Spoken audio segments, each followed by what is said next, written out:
Take advantage of the day. When you get an opportunity in this game, you make a play. The playmakers on three. 1, 2, 3. Touchdown, Kansas City! The Chiefs are right in the thick of it, baby! Welcome, everyone, to this holiday edition. Merry Christmas and happy holiday edition of Defending the Kingdom. Mitch Holthus with you, the voice of the Chiefs, along with the man we call the Shop, the Barber Shop, the Spider-Man, 10-year NFL veteran Shawn Barber, and a leader in our community with our ambassador program and on his own with his various endeavors. But Merry Christmas, my brother, and happy holidays to you and your family. Hey, man, as you can see, I'm rocking the Christmas colors. This is I don't know if you remember the vintage Mexico City jacket. Though it has the flag of for Mexico, I realize it's also the Christmas colors. So in the spirit of the holiday, the spirit of gifting, I thought I'd be perfect to wear this Chiefs edition holiday apparel for today's show. Well done. And speaking of gifting, our show's brought to you by those Bose 700 headphones that we've worn all year. This isn't that. We've been on some kind of holiday rush here.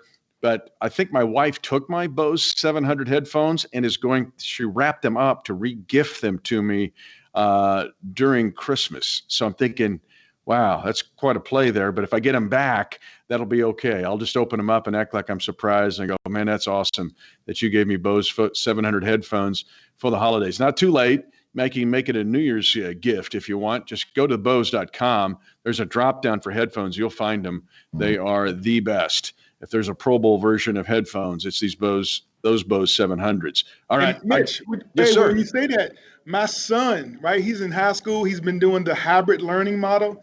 Yep. Guess who took mine? My son, right? Blue Valley North. He's a sophomore. Every morning he has my Bose 700s, and I got to get him back for the show. And I come to do the show, and I realize I reach into my bag. Where's my Bose 700s? He has them. He's doing hybrid learning. So I'm looking to get me another pair gifted to me too. So we'll see. Does he usually get you something for Christmas under the tree? Hey, a pair of socks, a pair of underwear. You know, a dad can only expect so much. Maybe a funky tie or something. But it's always done with the great. You know, he has a heart for giving. So I appreciate it, whatever he gives me. Guess what you're going to get this year? He's going to wrap up those Bose 700 headphones and give them to you, just like my wife's given to me. All right, this edition of the Defending Kingdom is called Seize It. Seize it. Take it. It's there. And by the way, my background here, I got Travis Kelce up here over my right shoulder. He's got a chance to be the all-time National Football League tight end in a single season. He's real close to that record. He's done way more than that. I mean, he's redefined the position this year. And, of course, my man Patrick Mahomes right here in Big Red. Andy Reid. If the Chiefs win this game against Atlanta, it'll be a franchise record 14th victory in the regular season. Hasn't happened in 61 years of this franchise. But the biggest prize here this week to seize it is it's their Shop, the chance to get the only bye available this year in the AFC. It's theirs for the taking. Nothing else has to happen. You mentioned this on our Chiefs Rewind show last Sunday night after the Saints game, was the fact that we don't have to rely on anybody else. It's there. So grab it. Seize it, Shop. We talk about the top team in the NFL, the team that no one wanted to see try to run it back, also being given the bye week. That's an extra advantage. That's an opportunity to rest your dogs, rest your horses. Nobody wants to run a race with someone who's getting a advantage, right? We talk about having an advantage for the NFL season. Everybody has to run the same race. It's 17 weeks, hard-nosed football. You got to play your best. You got to play a full season just to earn a spot in the playoffs. Once you get to the playoffs, we talk about the records are erased. It's one and done. You lose and you go home. You win and you advance. The only advantage in the playoffs is that bye week. Yeah, during the play-by-play last week of the game, I tied it into the former NASCAR driver, recently retired Clint Boyer. He's from Emporia, Kansas, an enormous Chiefs fan. He just retired. But 561 races, he won 10 on the NASCAR Series. 4 times he was the pole. I said he could tell us all about the advantage of the pole position. You laid it out beautifully for the Chiefs to grab it. But what we've also seen here are some teams that have had an opportunity that have not grabbed it. If you go back and look at the Rams last weekend, they're neck and neck. They do not like the Seahawks. That division has been a dog-eat-dog division all year, and yet they lose to the Jets. And now it puts them in peril of losing the division title to Seattle. They got to scramble to get it. And then the Saints. I mean, the Saints had a great position to be in the 1 seed for the NFC. They're going to battle on the Packers, but now they're behind. They've lost 2 straight games, but they lost to the Eagles 17-14. Here are the Chiefs taking on the 4-10 Falcons in the same spot. Take it, seize it against a team that I'm calling mercurial. A very talented Atlanta team that is mercurial. Man, they've been all over the map. We talk about a Falcons team that has lost 3 or 4 times this season being up by 17. Don't talk about the fact that they allowed another team to come back, but how about the fact that they were good enough to get up by 17? That's the point of that people don't really realize. I mean, you have to have some offensive weapons. You have to have some firepower, and you also actually have to make some defensive stops to allow your team to get up by 3 scores. And they've been able to do that multiple times this season. So that's not a team to be taken lightly. They can put up points. They can run up the scoreboard very quickly, and they have defense that can make big plays, guys, and get to the quarterback, pass rushers, and they can stop the run. So they're a capable team. I think they're just a team in a season of transition, having to fire their coach, moving on, having a temporary a stand-in coach. It leaves a lot to be desired as far as an organization having a vision to follow. But as far as skill players, having the ability to play at the highest level, the Falcons teams, they come out like game busters out of the gate. You have to be able to withstand that first rush, that first first quarter or so, and then you got to be able to start strong and finish strong against the Falcons. And that's going to be a test for us here in Arrowhead Stadium to see if our team is really prepared for the playoffs, ready to finish, start fast and finish strong. Anna Tompkin, our producers, opened some gifts during the holidays and Christmas time and looked at it and goes like, what is this? Can't tell. Like looks at it upside down. I've given a few of those away, Shop. But when I see the Atlanta Falcons, it's like opening up that and going, what is this and what are they? You mentioned the 3 17-point leads blown. That's only 3 times since 1940 in the National Football League. So, whoa. The Chiefs have won 6 straight games of a touchdown or less. That's an all-time NFL record. So what do we have here? But to your point is if you're looking at this like, well, this Falcon team is dangerous because they've had those leads and they're thinking if something, that goofy onside kick against Dallas, I mean, they've had just stuff happen to them. Yeah. But this is a team, hey, if the Jets can upset the Rams and the Eagles can upset the Saints, then the Chiefs have got to take care of business and seize the day and beat these guys. Hey, this is a glass. If you fill it up, is it half empty or half full? That's what you got with the Atlanta Falcons. Are they a team that's half empty or half full? You don't know until you play them, until you go out there and prove it to them. If you allow that team to stay with you for a quarter, a half, and God forbid 3 quarters, and you give them the thought process that they actually can go out and win a game, they have enough skill players to actually pull it off. The Julio Jones, the Ridleys, obviously the Gurleys, Matt Ryan at quarterback.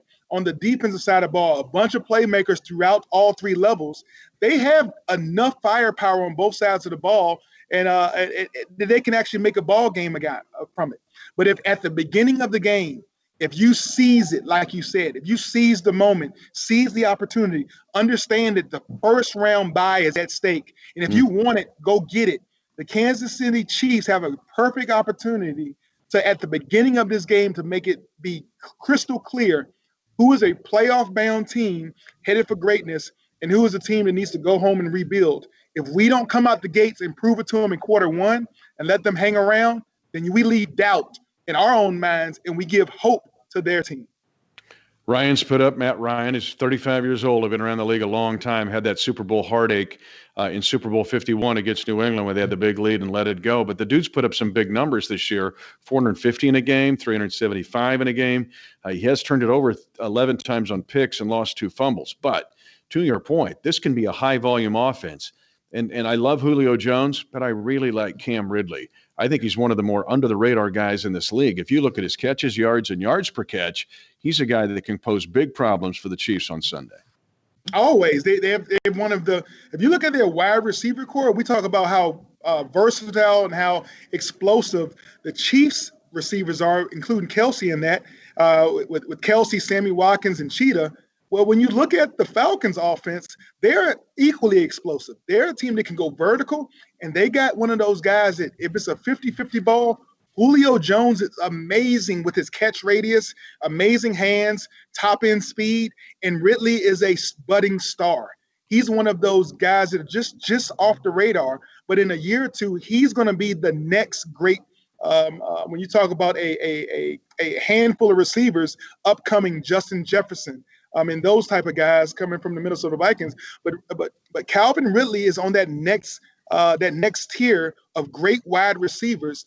And if you allow that young man to get started, it can be a very long day for your defense facing a high-powered Falcons offense. The Atlanta defense is part of this mercurial team. They've struggled in pass defense a lot, but up front, they've got some athletes now that can make things difficult. We saw Patrick Mahomes get hit a lot in the New Orleans game. They can pressure, and you've got to, again, take care of the opportunities that you get because this Atlanta defense has had its moments. Yeah, they've had a problem always in that back end, trying to relate to receivers deep in routes, deep in the snap count. A lot of times with his long yardage, they've tried to do some things, mix up pressures, and they leave a lot of man-to-man coverage on the back end, and they just don't really have the skill level to match up greatly against you when you're talking about the level and the caliber of receivers the Chiefs have. So I would see them trying to go away from that, maybe trying to go to what Tampa Bay did, what a few teams tried to do to us with the drop 8 scenario, and allow Pat Mahomes to hold the ball a little bit longer, but then to just overflood the zones with defenders and try to play that bend, don't break defense style of ball. If you come after Pat Mahomes again and again each week, he's shown you pressuring a guy with that type of mindset, with that type of capability, with the arm skills that Pat Mahomes has, it ends up being a quick way to a loss. And so I don't know how many times the team's going to do it. They're going to try to stick by their guns and do what they do on defense. But I think the recipe for success or trying to create some type of success against our Chiefs offense is dropping as many defenders as possible, making us throw checkdowns, making us move the ball down the field. And we've proven over time that even that is a losing mentality. So again, it's a reason the Chiefs only have one blemish on the record for the season. Is because we've learned how to evolve to whatever defenses try to do to defend Pat Mahomes. The Falcons, I say the Chargers because Young-Ho Koo's their kicker now. Remember, he was with the Chargers and struggled. He leads the league in scoring. He's 35 to 36 on field goals. That dude get LASIK? I remember, didn't he have the goggles or something? Did he get LASIK? Because he must have got LASIK from my guy Silverstein because he's hitting every field goal now. You don't want to get down to a field goal. Our guy's really good, but Young-Ho Koo has resurrected his career with the Falcons. Man, Young-Ho Koo has done a good thing. I think by taking the glasses off, he no longer looks at the goalpost. Only thing, right, when you have that distance, right, when he's farsighted, he can't see far, so he doesn't even look at the goalpost. He just looks right down at the ball, and he's fine-tuned his system to just close, right? I just need to see, I make good contact, and whatever happens, happens. That might be the best case scenario for a kicker because it keeps their process, it keeps their mindset on just creating good contact and letting whatever happen. He doesn't see what he say. You can't see the forest for the tree, or you can't see the tree for the forest. However that saying goes. Young-Ho Koo has done a great job in the last couple of weeks of being a definitely one of the premier upcoming kickers. When we've seen so many kickers in the league, extra points, missed field goals, costing their teams games. Young-Ho Koo, he's been able to keep the Falcons in ball games with his powerful leg. Why am I thinking of Michael Jordan making free throws with his eyes closed when you were talking about that? Maybe Young-Ho Koo is closing his eyes and kicking all these field goals. We're going to close this way, and it's the guys on my shoulders here. Yes, sir. Because we're going to talk about some records here that are on the line this weekend. And again, it is not the top priority, so don't think we're going there because this guy over my shoulder on the left side doesn't want to hear about all that.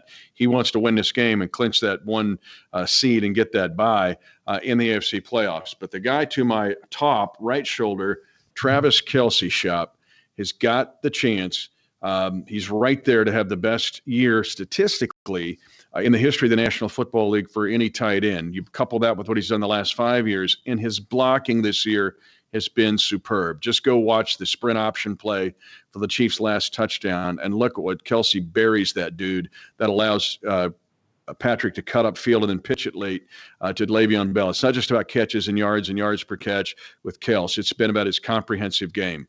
I don't know. I am so proud of him. We've talked about him on Defending the Kingdom a lot, but Travis Kelce has a chance to have a big, big day for him personally and for the team on Sunday. Well, we talk about Travis Kelce, a.k.a. Zeus. My nickname for him is Enfuego because he is on fire. And we're talking about the consistency that man has been playing all year long. And actually, you know what, Mitch, we can go back 2 seasons. But the last 2 seasons, he's been one of the most consistent offensive threats in the NFL. It doesn't matter what position he's played, he's unguardable. No matter if you recognize the split, you recognize the formation, you think you know what route he's running, even when he's covered, him and Mahomes has this, like they're twins, they have this mindset, this mental connection that he just becomes uncovered. And Pat Mahomes has the arm strength and the vision to stay with them until he becomes uncovered and complete the ball. We've seen completion after completion, first down after first down. If you go back and look at the Chiefs' victories this year, 50% of that victory could be placed on Kelce creating first downs, and then making himself available for touchdowns. Even in this last ball game, we talk about Cheater, the change 3 directions, and then late coming out. Well, guess who was triple covered in that same play? Travis Kelce. Yes, if you triple cover Kelce, there's nobody left to cover Cheetah, right? But that's the type of awareness our offense has on where Kelce is lining up. But defenses has to pay so much attention to him that other playmakers get unaccounted for, and it becomes easy pickings for Pat Mahomes, and it becomes easy pickings for then Big Red to draw up new plays based off of how you're trying to defend Travis Kelce. So when you talk about offensive MVP this year, he is the guy that rings the bell when you talk about somebody who has to be accounted for each and every play in trying to stop the Chiefs' offense. It's just interesting. These 3 pictures behind me are all kind of tied together because to me, it seems like that's the way they are. Their brains are knitted together in the way that they work. And Patrick with Kelce are on, again, some other planet. It's like, Saturn and Jupiter are side by side right now. That's what these guys are. That hadn't happened in 600 years. This has never happened. And then finally, the guy on my left shoulder in Andy Reid wants to take care of business and get this victory over the Falcons. But if they do, Shop, let's just pause here a second. That will be 14 regular season wins. That's never happened in franchise history. Now, to me, we're trying to run it back, get to Super Bowl 55, get a back-to-back Super Bowl championship. That hasn't happened, we know, in 16 years. But to go 14-2 in the regular season is something that creates its own energy that spins you also in the offseason and takes you into 2021. Because if you do something that significant that's never been done, that does create momentum that carries through for months ahead, and hopefully that with a Super Bowl title. But to do it in maybe the toughest year, one of the toughest years ever in the AFC, the fact that it took 14-2 to get it done, and that you got a chance to have success in the playoffs, to me is a big deal. Man, Big Red will never get his proper amount of credit, but he doesn't ask for it. He doesn't want it. He doesn't desire it. He loves leading his ball team because it's full of men trying to pursue greatness. And that's all he does. He created a vision. He created an environment for them to learn and be willing to grow and evolve. This offense, this team, this Chiefs kingdom, the fan base, the organization, all had to really understand what Coach Andy Reid's vision for this organization was. And he was able not to only, not within himself, but he stayed so true to that, Bob Sutton is out the picture. John Dorsey had to leave the organization.